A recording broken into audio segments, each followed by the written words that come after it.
Everyone, welcome to Anya's kitchen and vlogs.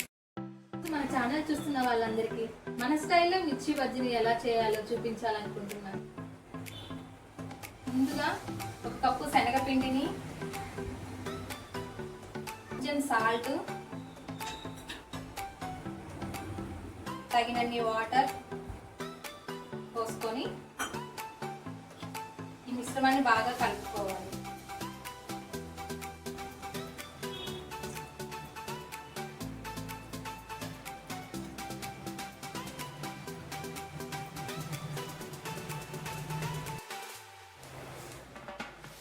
ఇలా బాగా mix చేసుకోవాలి.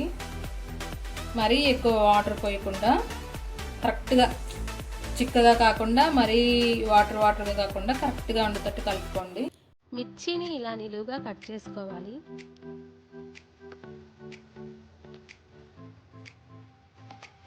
ఆము సాల్ట్ కలిపిన దాన్ని ఈ మిర్చిలో పెట్టుకోవాలి.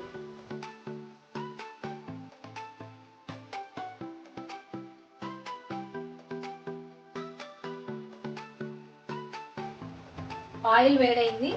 ఇప్పుడు మనం బజ్జీలు వేసుకుందాం.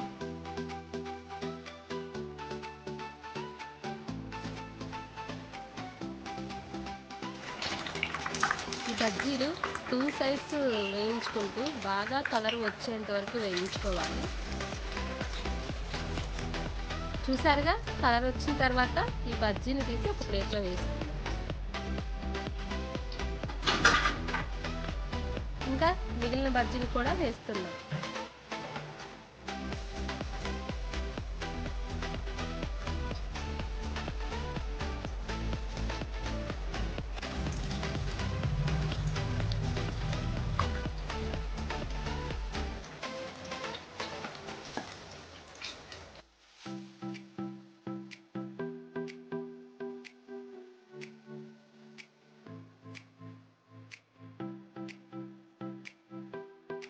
బజ్జీని కట్ చేసుకొని అందులో కట్ చేసిన ఉల్లిపాయలు, కొత్తిమీర, కారం, సాల్ట్ వేసుకొని నిమ్మరసం పిండుకోవాలి. మనకెంత ఇష్టమైన మిర్చి బజ్జీ